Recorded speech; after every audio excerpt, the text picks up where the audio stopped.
नमस्ते दोस्तों, आप सभी का स्वागत है home science classes with Mohini ma'am में। आज की क्लास में हमारे जो टेक्सटाइल के प्रश्न होंगे वो भी घटना चक्र के प्रश्न होंगे, जो कि हमने कल से स्टार्ट किया है। ओके, घटना चक्र हमारा टेक्सटाइल कल से ही स्टार्ट हुआ है। इसमें हमने कल की क्लास में 25 क्वेश्चंस किए थे और अब हम उसके बाद की क्वेश्चन को यहाँ पर स्टार्ट करेंगे।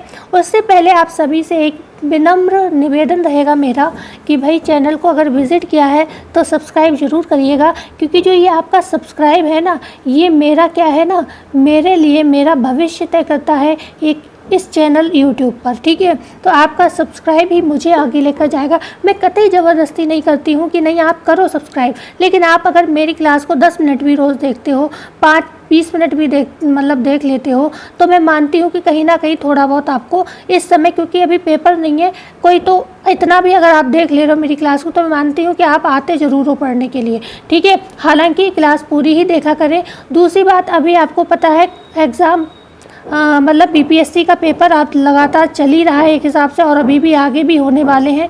दूसरी बात करेंगे, अभी आपके आए हैं हरियाणा में भर्ती आई हैं। ठीक है, हरियाणा में आई हो तो आप सभी लोग ये वीडियोस को देख सकते हो और वहाँ पर अप्लाई कर सकते हो। ठीक है, तो क्लास को कंटिन्यू करते हैं।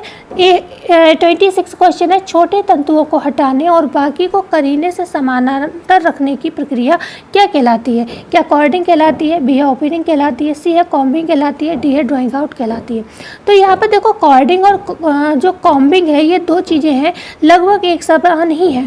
कॉर्डिंग में क्या होता है, धुनाई की जाती है। धुनाई मतलब कूट कर रेशों को समानांतर किया जाता है, छोटे रेशे अलग किए जाते हैं, बड़े रेशे अलग किए जाते हैं। कॉम्बिंग में भी वही बात होती है, सुलझाकर इसमें काढ़ा जाता है रेशों को, कंघी की तरह जैसे हम लोग कॉम्ब करते हैं बालों में। ठीक है, और छोटे रेशे अलग कर दिए जाते हैं, बड़े रेशे अलग कर दिए जाते हैं। लेकिन कई बार धुनाई की कॉर्डिंग की प्रक्रिया के बाद कॉम्बिंग प्रक्रिया की जाती है। इससे कहते हैं बेहतर रेशे मिल जाते हैं, अच्छे रेशे प्राप्त होते हैं। लेकिन कई बार ऐसा होता है कॉर्डिंग की क्रिया को स्किप कर दिया जाता है, खाली कॉम्बिंग कर ली जाती है। तो यहाँ पर हम बात करेंगे किसकी, सी ऑप्शन सही होगा। कॉम्बिंग जो होता है हर रेशे में किया जाता है। एक बार को कॉर्डिंग को स्किप किया जा सकता है, पर कॉम्बिंग को स्किप नहीं किया जाता। तो जब भी हम धागा बनाते हैं तो रेशे की कॉम्बिंग की जाती है। तो इसमें क्या होता है, छोटे तंतु जो होते हैं अलग कर दिए जाते हैं, छोटे तंतुओं को हटा दिया जाता है और सबको समानांतर रख लिया जाता है। ठीक है, यहाँ पर हम अगर कॉर्डिंग की जरा सी बात और करें तो हमारे देश में पिंजारे लोग जो है वो ये काम करते हैं, धुनाई का काम, मतलब रेशों को कूटना, रुई को कूटना। ठीक है, उसके बाद रेशों को अलग करना, छोटे अलग बड़े अलग। पिंजारे लोग सहायता किसकी लेते हैं इसमें, पीजन होता है, एक पीजन यंत्र होता है, उसकी सहायता से ये कुटाई करते हैं रेशों की। ठीक है, धागे इससे क्या होते हैं, अलग हो जाते हैं। ओके, इसमें क्या होता है, एक चीज़ और ध्यान रखिएगा, हमेशा जो धागे होते हैं इसको क्या मोटी चादर के रूप में बना लिया जाता है, मोटी चादर को के रूप में बना लिया जाता है, चादर ध्यान रखिएगा। और इस चादर को क्या कहते हैं, इसे कॉर्ड कहते हैं। ओके, इसमें किसमें, कॉर्डिंग में एक चादर बनाई जाती है जिसे कॉर्ड कहा जाता है। ये गोलाकार आकार की चादर होती है। ठीक है, क्लियर हुआ इतना? बढ़ते हैं, कॉम्बिंग के विषय में हमने बात कर ली। कॉम्बिंग में भी छोटे रेशे अलग कर लिए जाते हैं, बड़े रेशे अलग कर लिए जाते हैं। अच्छा, ओपनिंग की जरा सी बात कर लेते हैं। देखो, ओपनिंग एंड ब्लेंडिंग दो जो होते हैं बहुत मतलब एक साथ चलने वाले काम होते हैं। जब हम सॉर्टिंग का प्रोसेस करते हैं, सॉर्टिंग का प्रोसेस करते हैं तो उसमें क्या होता है, सॉर्टिंग में भी चीज़ एक चीज़ आप बहुत अच्छे से ध्यान रखिएगा। सॉर्टिंग में क्या होता है, जो गंदे रेशे होते हैं, गंदे रेशे उनको अलग कर लिया जाता है, मतलब अशुद्धियाँ वाली चीज़ें जो होती हैं वो निकाल दी जाती हैं और साफ रेशों को रख लिया जाता है। सॉर्टिंग में क्या होता है, सॉर्ट करने का मतलब क्या हुआ कि जो गंदी चीज़ है या बहुत ही बेकार रेशे हैं उनको हटा दिया, जो पत्ती हैं उसमें बीज हैं उन चीज़ों को हटा दिया और आपने अच्छे रेशे ले लिए, तो उसको ही तो हम कहेंगे सॉर्ट कर लिया। ठीक है, सॉर्टिंग। ठीक है, तो सॉर्टिंग की प्रक्रिया होती है ओपनिंग से पहले। दूसरी होती है एक प्रक्रिया और होती है बेलिंग। बेलिंग में क्या होता है, गांठें बनाना। ठीक है, बेलिंग में क्या होता है, अब गांठें बनाना, मतलब इसमें हम गांठ बनाते हैं। तो मेरा यहाँ पर क्या उद्देश्य रहा कि आपको ये सभी प्रश्न बहुत पूछे जा रहे हैं इनसे, जो ये प्रोसेस होते हैं ना धागा बनाने के, कॉटन के निर्माण के, ऊन के निर्माण के, इनसे क्वेश्चन बहुत पूछा जा रहा है। स्काउरिंग को रट लेना, स्काउरिंग बहुत पूछा जा रहा है। कार्बोनाइजिंग ऊन में की जाती, वो भी बहुत पूछा जा रहा है। तो ऊन में स्काउरिंग और कार्बोनाइजिंग रट लेना, और बकाया मैं तो ये कहूँगी सभी पढ़ लो, क्योंकि इनसे सबसे प्रश्न आपके पूछे ही जा रहे हैं, तो आप और प्रश्नों में समय भले ही कम देना, इसको एक बार पूरा देख लेना, ठीक है। तो हमने बात की किसकी, ओपनिंग। ओपनिंग में हमने क्या कहा, ओपनिंग से पहले एक प्रक्रिया होती है सॉर्टिंग की। सॉर्टिंग में क्या होता है, गंदगी वगैरह हटा दी जाती है और उसकी गांठ बना ली जाती है, मतलब बेलिंग कर दी जाती है, बेलिंग का मतलब गांठ बना ली जाती है, ठीक है। अब बात आती है किसकी, ओपनिंग एंड ब्लेंडिंग की। अब आपको यहाँ पे एक चीज़ और क्लियर हो गई होगी कि ओपनिंग से पहले क्या होता है, बेलिंग होता है, और बेलिंग से भी पहले होता है सॉर्टिंग, ठीक है। एक तो ये आपको सीक्वेंस थोड़ा याद हो गया होगा, और उससे भी पहले आपको पता क्या होता है, हार्वेस्टिंग होता है, ठीक है। तो यहाँ पर एक तो क्रम आपको पता चल गया। दूसरी हम बात कर रहे हैं ओपनिंग की। ओपनिंग में क्या होता है, 3 प्रकार के यंत्रों का प्रयोग किया जाता है, ध्यान रखिएगा 3 प्रकार के। मेरा ये उद्देश्य था, ये बहुत पूछे जाते हैं 3 प्रकार के यंत्र, और ये जब डिफ़िकल्ट प्रश्न बनते हैं तब पूछे जाते हैं। 3 प्रकार के यंत्रों का यहाँ पर प्रयोग होता है। कौन कौन से यंत्र होते हैं, एक तो ब्रेकर होता है आपका, ब्रेकर होता है।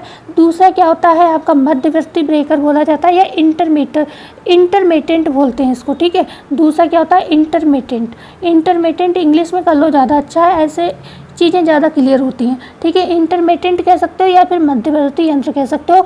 तीसरा होता है आपका फिनिशर होता है। तीसरा क्या होता है, फिनिशर। आपसे एक प्रश्न में पूछा जाता है सबसे तेज़ी से काम करने वाला कौन सा यंत्र है, तो फिनिशर होता है, ठीक है, जो धागों को काफ़ी तेज़ी में बनाता है, ठीक है, मतलब रेशों का काम करता है, ओके। तो यहाँ पर भी क्या होता है, चादर बना लेते हैं, और ये जो चादर, यहाँ पर भी चादर बनती है एक, ठीक है। फिनिशर और ब्रेकर और इंटरमिटेंट के प्रयोग से भी एक चादर बनाई जाती है, और ये चादर कितनी मोटी होती है पूछा जाए तो 1 इंच मोटी होती है, ठीक है, 1 इंच मोटी होती है।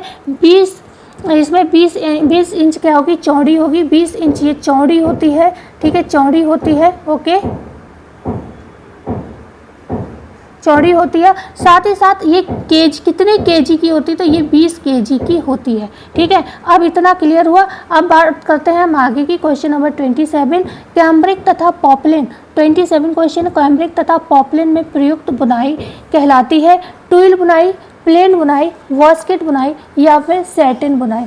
कैम्ब्रिक तथा पॉपलिन में प्रयुक्त बुनाई कौन सी बुनाई कहलाती है, आपको यहाँ पर ये बताना है। तो यहाँ पर आंसर हो जाएगा हमारा बी ऑप्शन, ये होती है प्लेन बुनाई, ठीक है। कैम्ब्रिक तथा पॉपलिन किससे बनाए जाते हैं, ये प्लेन बुनाई से बनाए जाते हैं। और एक याद और रखना, एक होता है बॉयल। ये 3 कपड़े जो हैं खास तौर से प्लेन बुनाई के कपड़े माने जाते हैं, और इसमें जो पॉपलिन है आपका, ये सबसे भारी, ठीक है, सबसे भारी, ओके, और कोमल, ठीक है, कोमल, सबसे भारी कोमल कपड़ा माना जाता है।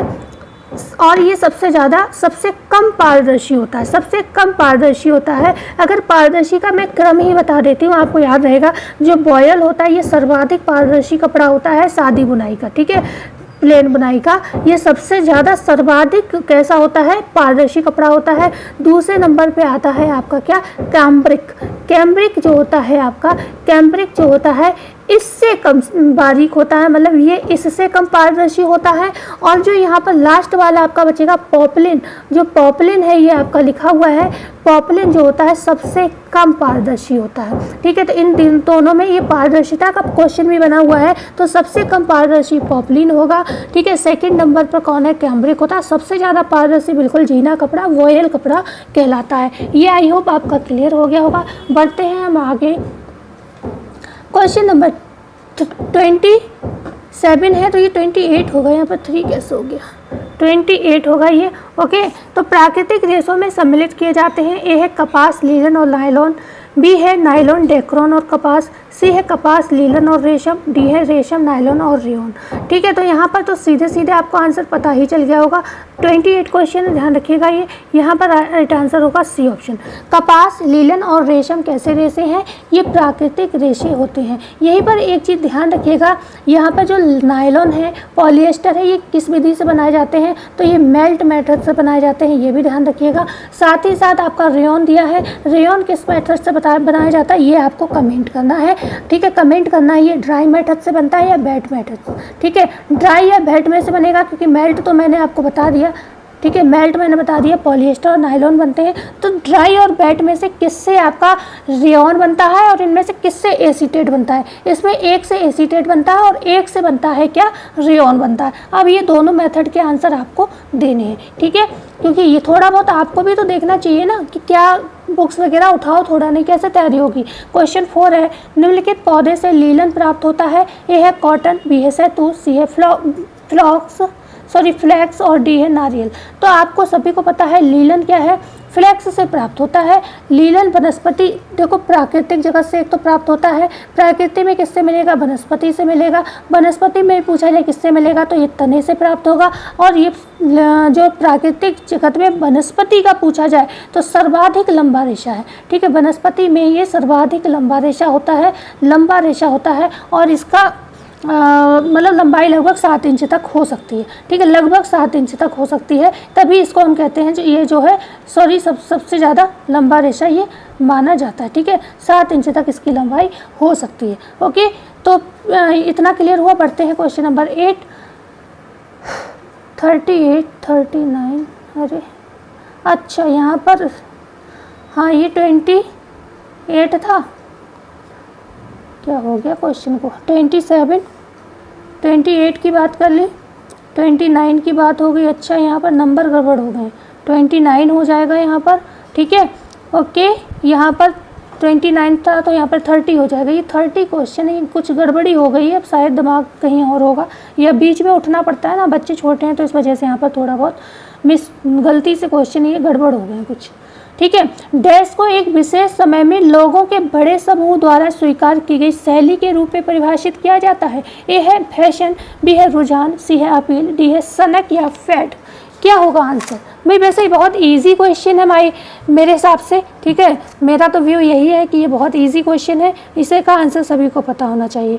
तो यहाँ पर हो जाएगा A option fashion. Okay, fashion को एक विशेष समय में लोगों के बड़े समूह द्वारा स्वीकार किया जाता है, ठीक है, और मतलब इसी रूप में इसको परिभाषित किया जाता है, इसे हम फैशन कहते हैं। ये एक समय में आप देखोगे ना, मैं तो मतलब नोटिस, खैर मेरी ये आदत नहीं है कि कोई भी चीज़ फैशन में हो, मैं हर चीज़ को एक्सेप्ट करती हूँ, लेकिन अगर मुझे कोई भी चीज़ बहुत लोगों पे दिखती है तो फिर वो चीज़ मुझे पसंद नहीं आती है।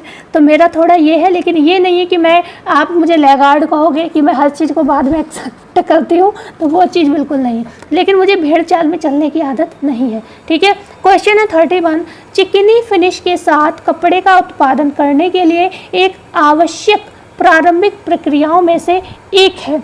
और ये प्रश्न शायद कल की एक्सप्लेनेशन में आपको मैंने समझा दिया था, मतलब बिल्कुल क्वेश्चन का ये फॉर्म नहीं था, लेकिन मैंने बता दिया था कि ये क्या है, ठीक है। तो ए है सीजिंग है, बी है ब्लीचिंग है, सी है टेंटरिंग है, डी है नक्काशी है। तो टेस्ट चिकनी फिनिश के साथ कपड़े का उत्पादन करने के लिए एक आवश्यक प्रक्रियाओं में से एक है, क्या होगा, सीजिंग होगा। हमने बताया था ना, कपड़े को झुलसाकर क्या किया जाता है, उसके रोइयों वगैरह को काटा जाता है, रोई वगैरह को काट दिया जाता है, ठीक है, रोई को काटा जाता है। और क्या होता है, जो रोई कट जाते हैं उनको झाड़ कर साफ कर दिया जाता है, क्योंकि झुलसाया जाता है, ताप के संपर्क में आता है, इसलिए कपड़ा चिकना हो जाता है, जैसे हम लोग प्रेस करते हैं। तो ए ऑप्शन यहाँ पर सही हो जाएगा। और ये एक प्रारंभिक प्रक्रियाओं में से ही मानी जाती है। क्यों? क्योंकि जब कपड़े का निर्माण होता है, करघे से कपड़ा उतरता है, उस समय उसमें बहुत तरीके की अशुद्धियाँ होती हैं, और उन्हीं अशुद्धियों में से जो गंदगी वगैरह लगे होते हैं, ग्रीस व्रीस के दाग वगैरह लगे होते हैं, तो उन्हीं में एक और अशुद्धि होती है, कपड़े पर बहुत तरीके के रोए होते हैं, ताने बाने में से रोए खिंच जाते हैं, ठीक है, तो वो होते हैं। तो यहाँ पर ए ऑप्शन सही हो जाएगा। उन रोयों को हटाने का प्रक्रिया ही मेनली अगर हम बात करें तो उसे ही सीजिंग कहते हैं। ब्लीचिंग आप जानते हो, कपड़े को सफ़ेद किया जाता है, सफ़ेद करने के लिए किया जाता है, खासतौर से हम बात करेंगे कपास पर किया जाता है, खासतौर से हम कहेंगे लीलन पर, वनस्पति पर खासतौर पर ब्लीच किया ही जाता है। टेंटरिंग क्या है? टेंटरिंग की अगर बात करें तो कपड़े को समानांतर करना, मतलब कोई भी कपड़ा है ये नॉर्मली ऐसा हो सकता है, ठीक है, ऐसा हो सकता है, लेकिन आप जानते हो जब आप थान लेने जाते हो तो वो बिल्कुल आपको इसी तरीके से, जैसे मैंने ये डायग्राम बनाया, बिल्कुल ऐसा मिलता है ना। तो ये क्यों है? ये चारों तरफ से टेंटरिंग कर दी गई है, काट कर बराबर कर दिया गया है कपड़े को। एम्बोसिंग, नक्काशी करना, क्या होता है एम्बोसिंग, इसमें क्या होता है डिज़ाइन फूली सी कपड़े पर दिखाई जाती है, इसमें भी ताप का प्रयोग किया जाता है। ठीक है, आप घर में कभी भी पेंट करना, जो फैब्रिक कलर आते हैं उससे कोई डिज़ाइन बनाना और फिर हल्की साइड सूखने के बाद जो है एम्बोसिंग मैंने कभी नहीं की, मेरे प्रैक्टिकल में एम्बोसिंग एक्चुअली थी नहीं, बकाया मैंने पढ़ा है इसके विषय में। और आप अगर घर पर भी उल्टा करके हल्की शायद गर्म रह जाए, मतलब हल्का गीला हो जाए रह जाए कलर जो है आपने लगाया, उस पर आप अगर उल्टी तरफ से प्रेस कर देते हो तो वो डिज़ाइन फूली बन जाती है। काम आप घर पर भी कर सकते हो। ठीक है, तो यहाँ पर आपको आंसर ए है। क्वेश्चन नंबर 32 है, बिल ग्लेजर द्वारा विकसित सॉफ्टवेयर 3000 से अधिक डिज़ाइन तत्वों की लाइब्रेरी के साथ डिज़ाइन विवरण की डिक्शनरी प्रस्तुत करता है। ए है स्नैप फैशन, बी है मोडा CAD, सी है मोबिलिटी और डी है ऑटो CAD। आंसर क्या होगा, तो यहाँ पर आंसर हो जाएगा ए ऑप्शन। स्नैप फैशन है क्या? देखो ये क्वेश्चन आपके लिए बहुत इंपॉर्टेंट होगा और ये क्वेश्चन रिपीट होगा क्योंकि एक नया क्वेश्चन है और नया क्वेश्चन जो आता है किसी भी एग्जाम में तो उसका मल्टीपल एग्जाम में रिपीट होने के चांसेस रहते हैं, क्योंकि जब पेपर भी बनाए जाते हैं तो मेरे हिसाब से ये लोग जो है छानबीन करते हैं कि किस तरीके का पेपर बनाना चाहिए। तो आपको कई बार आप देखते होंगे पेपर में क्वेश्चन रिपीटेड होते हैं, तो अब पुराना क्वेश्चन ही तो नहीं रिपीट करेंगे, कुछ नए क्वेश्चन जो आएंगे उन्हें भी रिपीट किया जाएगा। तो ये क्वेश्चन आप मोस्ट इंपॉर्टेंट में लगा लीजिएगा और ख़ास तौर से नेट जैसे एग्जाम में तो बहुत इंपॉर्टेंट ये रहेगा। ठीक है, यहाँ पर क्या होता है आप जानते हो आजकल जो फैशन डिज़ाइनिंग का समय है तो ये एक कैसा सॉफ्टवेयर है। स्नैप फैशन क्या है, एक सॉफ्टवेयर है। सबसे बड़ी चीज़ तो अगर ये पूछा जाए तो बताना क्या है, सॉफ्टवेयर है। ऐसे भी क्वेश्चन पूछा जा सकता है। ठीक है, यहाँ तो कुछ और ही पूछा है, यहाँ पर पूछा जा सकता है स्नैप फैशन क्या है, तो एक तरीके का ये सॉफ्टवेयर है। ठीक है, क्या करता है, ये फैशन उद्योग से संबंधित है। ओके, कहाँ से संबंधित है पूछा जाए तो फैशन उद्योग से संबंधित है ये। ओके, फैशन उद्योग से ये संबंधित है। इसमें क्या है 3000 से अधिक डिज़ाइन तत्वों की एक लाइब्रेरी है ये। ओके, और जो फैशन डिज़ाइनर्स के लिए ये बहुत उपयोगी हो जाती है। ओके, यहाँ पर ये ऑप्शन सही हो जाएगा। क्वेश्चन नंबर 33 है, परिधान के भागों का परस्पर और पूरे परिधान होगा यहाँ पर परिधान से संबंध। ठीक है, डैश कहलाता है। ए है संतुलन, बी है अनुपात, सी है समन्वय, डी है प्रभाव एम्फेसिस। तो यहाँ पर हो जाएगा क्या, अनुपात आंसर होगा। जैसे कि समझने के लिए अनुपात की बात है, हम सूट के साथ सलवार मैच करते हैं, सूट के साथ हम पंजाबी मैच करते हैं, तो एक संतुलन देखते हैं। जैसे आपके शॉर्ट सूट होते हैं तो उन पर पटियाला अच्छा लगता है। ठीक है, आपके लॉन्ग सूट है तो उस पर लेगी अच्छी लगती है। लेगी कभी भी शॉर्ट सूट पर नहीं अच्छी लगती है, आप नोटिस करना, अजीब ही लगती है। जो लोग पहनते हैं या कुछ लोग छोटे कपड़े धोखे में ले लेते हैं तो ये सोचते हैं कि चलो घिस जाए फट जाए तो मजबूरी में पहन लेते हैं, वो एक अलग विषय है। लेकिन कुछ लोगों को जानकारी भी नहीं होती, उन्हें अच्छा लगे ना लगे तब भी पहन लेते हैं। ठीक है, तो अनुपात में होना चाहिए, जैसे पैंट के साथ शर्ट या शर्ट के साथ पैंट, ये सारी चीज़ें क्या कहलाती हैं, एक अनुपात में होता है। परिधान के भागों का परस्पर और पूरे परिधान से संबंध। अब ये क्या है, सेट पैंट बन के पूरा परिधान हो गया नहीं हो गया। ठीक है, और वैसे अलग अलग है, सलवार अलग है, सूट अलग है, पैंट अलग है, शर्ट अलग है। ठीक है ना, तो दो भाग जुड़कर एक पूरे परिधान का यहाँ पर संबोधन करते हैं। क्वेश्चन नंबर 34 है, 2 या 2 से अधिक रंगीन धागों को एक साथ ट्विस्ट करके तैयार किया गया धागा क्या कहलाता है। ए है स्पाइरल धागा कहलाता है, बी है स्लब धागा कहलाता है, सी है ग्रेडल कहलाता है, डी है फ्लॉक धागा कहलाता है। तो यहाँ पर जो हमारा राइट आंसर होगा वो हो जाएगा कौन सा, ग्रेडल धागा कहलाएगा। ठीक है, जब 2 या 2 से अधिक रंगीन धागों का प्रयोग करके ट्विस्ट करके कोई धागा बनाया जाता है तो हम उसको ग्रेडल कहते हैं। अब बात आती स्पाइरल क्या है, तो फिर स्पाइरल को ये हम कॉर्क स्क्रू भी कहते हैं। ओके, कॉर्क स्क्रू भी कहते हैं और ये भी बहुत इंपॉर्टेंट है। ओके, कॉर्क स्क्रू भी कहते हैं। यहाँ पर क्या होता है, जो 2 धागों के मिश्रण, यहाँ पर क्या होता है 2 धागों के मिश्रण से बनता है ये। ठीक है, 2 धागों, यहाँ पर क्या दिया 2 या 2 से अधिक, लेकिन 2 या 2 से अधिक रंगीन धागे दिया, लेकिन यहाँ पर क्या होंगे 2 धागे, 2 से अधिक नहीं है 2 धागे हैं। ठीक है, तो यहाँ पर 2 धागों का प्रयोग होता है, 2 धागों के मिश्रण से बनता है स्पाइरल धागा या कॉर्क स्क्रू। और इसमें क्या होता है 2 धागों के मिश्रण के साथ साथ मतलब अनियमित स्थानों पर कहीं ना कहीं मतलब इसमें वो कर दिया जाता है, कह सकते हैं विभिन्न गतियों को, मतलब विभिन्न स्थानों पर विभिन्न गतियां इसमें दी जाती हैं जो, और इसका जो माप और ऐंठन होती है वो भिन्न भिन्न होती है। धागे दो होते हैं लेकिन माप और ऐंठन दोनों की भिन्न भिन्न होती है, ये ध्यान रखिएगा, और बटकर आपस में ये बनाए जाते हैं। ठीक है, तो ये होता है आपका स्पाइरल धागा। ओके, बढ़ते हैं आगे।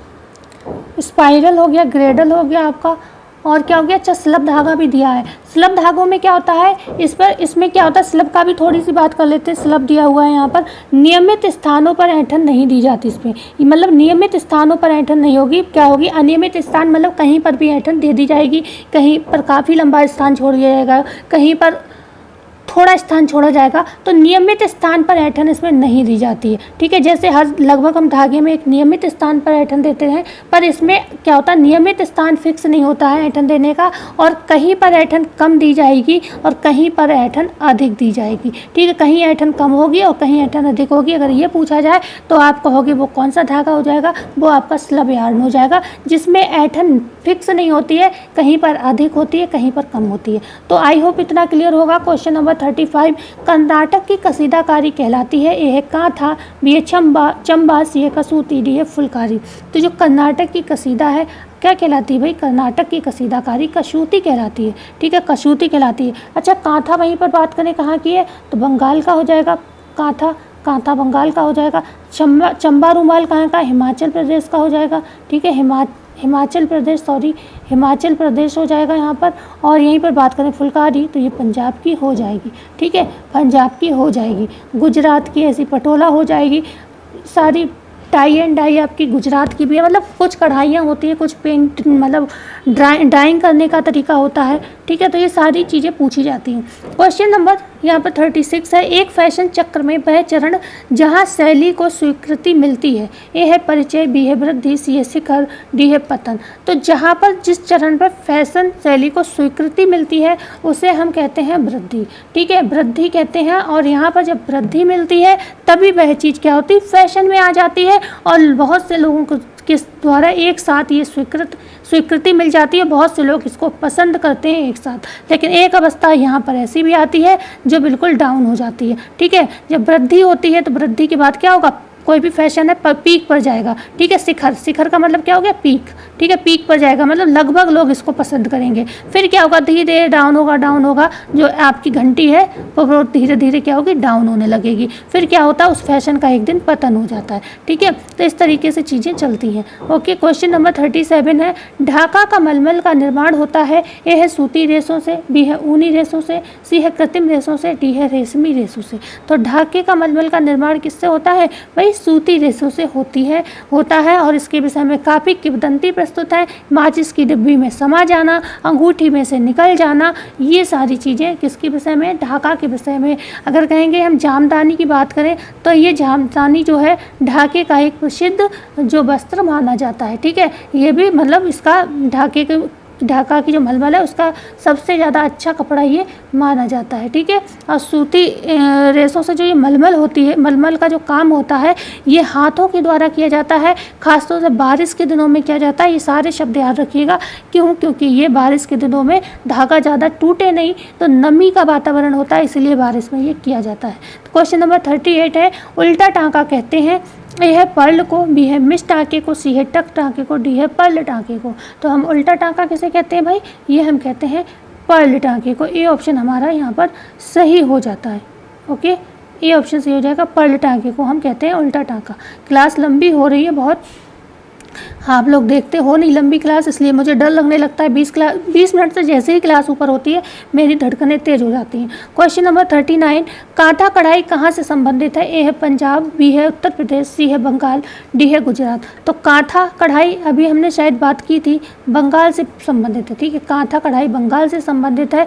ओके, और पंजाब की फुलकारी, उत्तर प्रदेश की बात करें तो चिकनकारी, पंजाब की तो अभी बात हुई थी, उत्तर प्रदेश की चिकनकारी, उत्तर प्रदेश कह सकते हो आप, या फिर आप कह सकते हो लखनऊ की चिकनकारी। ओके, तो लखनऊ उत्तर प्रदेश में ही आता है, उत्तर प्रदेश की राजधानी है लखनऊ। ठीक है, और पूरे हमारी इंडिया की राजधानी क्या है, दिल्ली है। ठीक है, तो यहाँ पर गुजरात का पटोला हो जाएगी। पटोला किससे बनती है, रेशमी धागों से बनती है। ठीक है, तो चलते हैं आगे। रेशमी कपड़ों पर पटोला की जाती है। क्वेश्चन नंबर 40, स्काउरिंग का प्रयोग होता है। ए है ऊन में, बी है रेशम में, सी है रेयॉन में, डी है नायलॉन में। तो स्काउरिंग का प्रयोग कहाँ किया जाता है?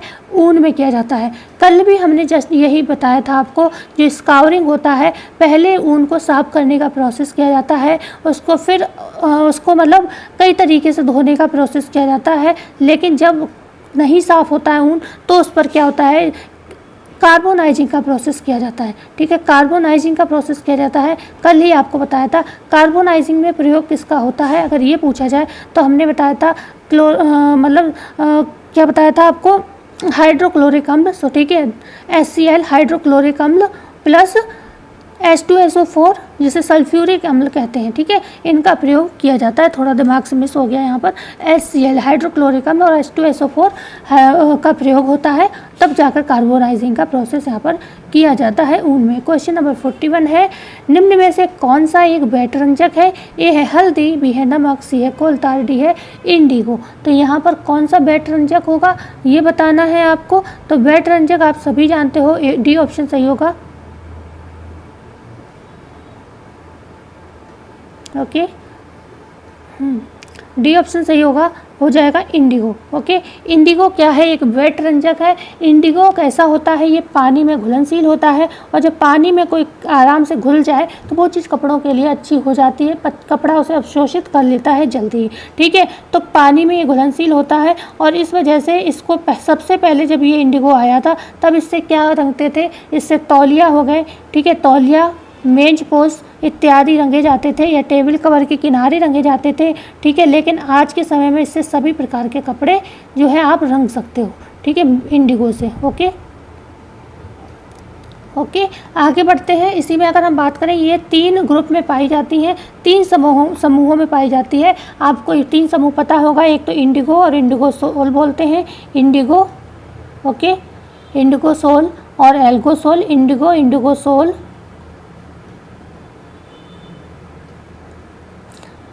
और दूसरा हो इंडिगो, इंडिगो सोल, और इसी में एक आता है एल्गो सोल। तो एक ग्रुप तो इसका यही हो गया।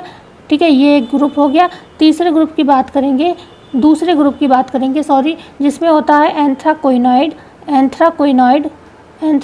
और ये भी प्रश्न बनते हैं। क्विनॉइड आता है, और एक आता है सी होता है, तीसरा होता है सल्फर। ठीक है, सल्फर। ओके, सल्फर होता है। यहाँ पर जो एंथ्राक्विनॉइड और सल्फर है, ये किसके लिए उपयोगी है? सेल्यूलोजिक रेशे के लिए। सेल्यूलोजिक रेशे के लिए उपयोगी है। जैसे कि आपके कपास है, लीलन है, इस टाइप की जो रेशे हैं वो सेल्यूलोजिक रेशे होते हैं, तो इनके लिए उपयोगी है। और जो आपका ये पहला वाला है, ये ऊनी रेशों के लिए उपयोगी माना जाता है। ठीक है, ऊनी रेशों के लिए उपयोगी ये माना जाता है। ठीक है, तो ये हो गई आपकी बात इंडिगो की। क्वेश्चन नंबर 42 है, अपहोल्स्ट्री का उपयोग किया जाता है। ए है फर्श पर बिछाने के लिए, बी है फर्नीचर को ढकने के लिए, सी है पलंग पर बिछाने के लिए, डी है उपरोक्त सभी। तो यहाँ पर बात करेंगे हम किसको? फर्नीचर को ढकने के लिए। ओके, फर्नीचर को ढकने के लिए। आप जानते हो फर्नीचर को ढकने का मतलब ये नहीं है कि ऊपर से चादर उड़ानी है। जो हमारे फर्नीचर होते हैं, जो मतलब जिसमें आप जानते हैं पैडिंग होते हैं, बद्दी होते हैं, स्प्रिंग होते हैं, जो जिस पर हम बैठते उठते हैं, तो उस पर एक कपड़ा भी तो चढ़ा होता है। आप खाली लकड़ी के खांचे पर बैठोगे तो आपकी कमर दुख जाएगी, तो उस पर गद्दे जैसा जो कपड़ा लगा होता है ना, उसी को अपहोल्स्ट्री कहते हैं। आप लोग ये सोचते हो कि चादर होता है कोई, उसको जो हम लोग ढक देते हैं, कहीं हम घूमने जाते हैं तो अपना फर्नीचर ढक जाते हैं एक सफ़ेद कपड़े से, वो अपहोल्स्ट्री नहीं होता है। अपहोल्स्ट्री जिससे सोफ़े वगैरह कवर रहते हैं, लकड़ी वगैरह आपको कभी सोफ़े की दिखती है? नहीं दिखती है, गद्दे में कवर होती, वही अपहोल्स्ट्री है। उसी को कहते हैं फर्नीचर को ढकने की। अब वो आपकी कुर्सियों में भी हो सकता है, वो आपके सोफ़े में भी हो सकता है, वो आप चाहो तो टेबल में भी लगवा लो। ठीक है, तो यहाँ पर ये होता है सही आंसर हमारा बी। अच्छा, कोई बताना फर्श पर बिछाने के लिए जो कपड़ा प्रयोग होता है उसे क्या कहते हैं? क्वेश्चन नंबर यहाँ पर 43 है, अल्पना कहाँ से है? अल्पना क्या बंगाल की है, उत्तर प्रदेश की है, राजस्थान की है, बिहार की है? बताइए, अल्पना कहाँ की प्रसिद्ध है, ये आपको बताना है। तो अल्पना आप जानते हो कहाँ की है? बंगाल की है। अल्पना बंगाल की तो है, कैसी है? पारंपरिक कला है, ध्यान रखिएगा, पारंपरिक कला है। ओके, पारंपरिक कला है एक, तो ये याद रखिएगा। किससे बनाई जाती है? ये एक पेस्ट होता है, किसके? आटे या चावल के पेस्ट से बनाई जाती है। आटे प्लस चावल के पेस्ट से ये बनाई जाती है। जो इसमें डिज़ाइन होती हैं वो पारंपरिक कला से संबंधित होती हैं। ठीक है, और कब शुभ अवसर होता है, कोई भी पूजा पाठ वाली चीज़ें होती हैं, मतलब इनका शुभ अवसर हो चाहे शादी विवाह हो तब ये बनाई जाती हैं। ओके, यहीं पर उत्तर प्रदेश की अभी हमने बताई, उत्तर प्रदेश में आता है आपका लखनऊ, और लखनऊ की क्या हो जाती है, चिकनकारी हो जाती है। यहीं पर राजस्थान की अगर बात करेंगे तो टाई एंड डाई, इसके अलावा भी हैं लेकिन टाई एंड डाई मुख्य तौर पर पूछी जाती है आपसे। ओके, बिहार की आप जानते हो मधुबनी कला हो गई, मधुबनी कला हो गई। तो यहाँ पर ये आपके क्लियर हुए। बढ़ते हैं आगे, क्वेश्चन नंबर 44। परिधानों में रॉफल्ड कॉलर प्रायः किस आकार के गले में लगाए जाते हैं? ए है आयताकार, बी है वी आकार, सी है यू आकार, डी है गोलाकार। तो यहाँ पर जो परिधानों में जो रॉफल्ड कॉलर होते हैं वो बनाए जाते हैं कौन से में, वो हो जाता है सी ऑप्शन यू आकार के गले में। ठीक है, यू आकार के गले में। अगर कॉलर के हम प्रकार की बात करें तो मुख्यतः 3 प्रकार के कॉलर होते हैं। एक होता है आपका स्टैंड कॉलर, जैसे आपको नेहरू कॉलर आपने देखा होगा, वो स्टैंड कॉलर का ही उदाहरण है। दूसरा होता है रोल कॉलर होता है, रोल कॉलर होता है, रोल कॉलर बोल सकते हो, रोल नहीं होता, रोल। ओके, रोल कॉलर होता है, ठीक है, गोल गोल घुमा हुआ। और तीसरा होता है जैसे हाई नेक में होता है फ्लैट कॉलर भी होता है। Okay, flat collar. Okay, flat collar. तो ये 3 प्रकार के कॉलर होते हैं, ध्यान रखिएगा। जो आपका गोलाकार कॉलर है इसे हम क्लब कॉलर भी कहते हैं, क्लब कॉलर। ओके, गोलाकार को कौन सा कहते हैं, क्लब कॉलर कहते हैं। यहीं पर एक और पूछा जाता है नाविक सूट, नाविक वाला आपने सुना होगा, क्वेश्चन देखा होगा। नाविक सूट में कौन सा कॉलर होता है, तो वो होता है नाविक सूट में अगर पूछा जाए कौन सा कॉलर होता है नाविक सूट, तो ये होता है flap collar. Okay, flap collar. तो चलते हैं आगे, क्वेश्चन नंबर 45 की बात करेंगे। लंबे रेशे को कहा जाता है, क्या कहा जाता है आपको ये बताना है।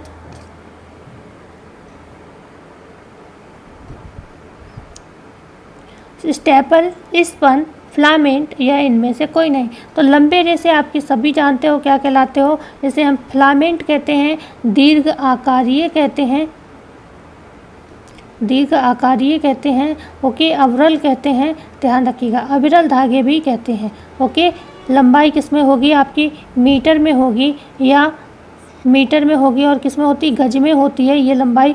ठीक है, तो ये जो होता है आपके फिलामेंट कहलाते हैं। ओके, और स्टेपल आप जानते हैं जो भी हमारे प्राकृतिक सेलुलोजिक रेशे हैं वो सभी स्टेपल यार्न के ही उदाहरण है। ओके, स्टेपल रेशे के ही उदाहरण है। ठीक है, क्वेश्चन नंबर 46 है, सामुदायिक विकास कार्यक्रम की धुरी किसे कहा जाता है। अच्छा, ये क्वेश्चन प्रसार शिक्षा का आ गया। इसमें ए है प्रसार प्रबंधन को, बी है प्रसार कार्यकर्ता को, सी है ग्रामीण नेता को, डी है प्रसार विशेषज्ञ को। तो सामुदायिक विकास कार्यक्रम की धुरी हम किसे कहते हैं भाई, प्रसार कार्यकर्ता को ही तो कहते हैं। ठीक है, सामुदायिक विकास कार्यक्रम की धुरी अगर हम किसी को कहते हैं तो हम कहते हैं प्रसार कार्यकर्ता को। बी ऑप्शन सही हो जाएगा। हालांकि ये क्वेश्चन उसका आ गया एक्सटेंशन एजुकेशन का। Question number 47। ओके, ये कुछ क्वेश्चन इसमें दे दिए, तो हमने भी जल्दी में रात में क्वेश्चन बनाए, ध्यान ही नहीं दिया। विश्व स्वास्थ्य संगठन कार्य करता है निरोग व्यक्ति के लिए, समुदाय के लिए, माता एवं शिशुओं के लिए, डी ऑपरेट सभी के लिए। ठीक है, तो ये हो जाएगा सी ऑप्शन सही हो जाएगा, माता एवं शिशुओं के लिए जो है विश्व स्वास्थ्य संगठन कार्य करता है। ये कुछ क्वेश्चन आ गए इसमें, तो कोई नहीं, हमारे लिए तो सभी पढ़ना है। क्वेश्चन नंबर 48 है, किसी भी टेक्सटाइल सामग्री की सबसे छोटी इकाई क्या है, वस्त्र है, रेशा है, तंतु है, अणु है। अब आप यहाँ पर कंफ्यूज हो गए, लेकिन इसके लिए क्या था, आप अगर देख लेते कौन सा वर्जन, आप देख लेते इंग्लिश वर्जन, तो ये रेशा आपका सही हो जाता, क्योंकि उसमें फाइबर दिया हुआ था। तो यहाँ पर सी ऑप्शन माना है इन्होंने, तंतु। हालांकि जो रेशा है वो भी बात वही है, ठीक है ना। तो यहाँ पर सी ऑप्शन से, एक बार को अणु यहाँ पर आंसर कर देते तो मैं ये मान लेती कि रेशे जो होते हैं वो छोटे छोटे अणुओं से मिलकर बनते हैं। ठीक है, छोटे छोटे अणुओं से मिलकर रेशा बनता है, और रेशों से बनकर धागा बनता है। ठीक है, धागे से बनकर कपड़ा बनता है। और ठीक है, और कपड़े जब बन जाते हैं उन पर फिनिशिंग वगैरह सब हो जाती है, तैयार हो जाता है, तो वो पहनने योग्य कपड़ा हो जाता है। लेकिन क्योंकि यहाँ पर तंतु दिया है तो फिर रेशा भी सही होना चाहिए। लेकिन यही तो बस बात होती है कि इंग्लिश और हिंदी में यही डिफरेंस है। इंग्लिश में तो आपके फाइबर ही था, लेकिन यहाँ पर गड़बड़ हो गया, तो सी ऑप्शन सही हो जाएगा। ठीक है, यही तो आया था टीजीटी में, यही वही प्रश्न है ये टीजीटी 2021 वाला। क्वेश्चन नंबर 49 है, जब फ्लोट वार्प यार्न बनता है तो कहलाता है सैटिन, साटिन, रिब या एबा भी दोनों। जब फ्लोट यार्न क्या बनता है, बार पे यार्न बनता है तो क्या कहलाता है। अच्छा, इसके विषय में भी मैंने कल बात की थी, लेकिन क्वेश्चन घुमा दिया गया है। जब यहाँ पर देना है फ्लोट यार्न बनता है तो क्या कहलाता है। फ्लोट यार्न बनता है, बार्प यार्न बनता है तो क्या कहलाता है। जब फ्लोट बार्प और वेफ्ट की बात हो रही है, मतलब ताने और बाने की बात तो हो रही है, ठीक है, बार्प और वेफ्ट की बात हो रही है, तो क्या सैटिन बनता है, साटिन बनता है, रिब बनता है या एबा भी दोनों। तो यहाँ पर बार्प की बात हो रही है तो यहाँ पर सैटिन होगा, ठीक है, क्योंकि ताने की बात हो रही है, यहाँ पर ताने की प्रधानता है भाई, ताने की प्रधानता है। जब बार्प यार्न बनेगा तो सैटिन की बात होगी। मैंने आपको कल ही बताया था, ये ध्यान रखिएगा कि सैटिन में आई आ रहा है तो क्या होगा, ताने की प्रधानता होगी, ठीक है। और जब साटिन होगा, साटिन में TEEN आएगा तो क्या होगा, बाने की प्रधानता होगी। और बाना ऐसा होता है, ठीक है, और ई चौड़ाई में जा रहा है ना, तो ये ऐसा होगा, और आई कैसे लंबाई में जा रहा है तो ये ताना होगा, ठीक है। तो ये डिफरेंस थोड़ा क्लियर रखोगे तो आपका ये आंसर गलत नहीं होगा। जब फ्लोट बार्प यार्न है तो होगा सैटिन, ओके, ए ऑप्शन सही होगा, ओके, ताने की प्रधानता होगी। क्वेश्चन नंबर 50 है, जो कि आज की क्लास का लास्ट क्वेश्चन होगा। मलमल कपड़े के टुकड़े के धागों की संख्या यदि 64 × 60 है तो कहलाएगी खराब संतुलन, बी है अच्छा संतुलन, सी है कमज़ोर संतुलन, डी है निम्न में से कोई नहीं। क्या आंसर यहाँ पर होगा ये आपको बताना है।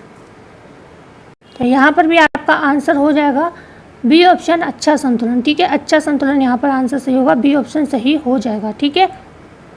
देखो हमेशा याद रखो संतुलन के लिए जब ताने और बाने, ठीक है, ये ताना हो गया और ये क्या हो गया आपका बाना हो गया, ये बाना हो गया, ठीक है। तो मान लो ये 3 ताने हैं और 3 ही बाने हैं तो ये एक अच्छा संतुलन माना जाएगा, मतलब ताना भी बराबर है, बाना भी बराबर है, कपड़ा कैसा बनेगा, संतुलित कपड़ा बनेगा, ठीक है, कैसा बनेगा, संतुलित कपड़ा बनेगा, ठीक है, चारों तरफ से बढ़िया बराबर, एक ना ताने कम ना बाने कम, एकदम बराबर, तो ये अच्छा कपड़ा कहलाएगा। तो इसीलिए 64 × 60 हो रहा है तो बहुत ज़्यादा डिफरेंस नहीं आ रहा है, 4 मतलब 60 से 64 हो गया, ठीक है, तो बहुत ज़्यादा डिफरेंस नहीं हो रहा है, इसलिए अच्छा संतुलन ये माना जाएगा। लेकिन इसमें डिफरेंस लगभग आधे आधे का आ जाता तो वो एक खराब संतुलन हो जाता, ठीक है। तो यहाँ पर आपका बी ऑप्शन सही हो जाएगा। तो बढ़ते, अच्छा क्वेश्चन खत्म हो गए हैं यहाँ पर।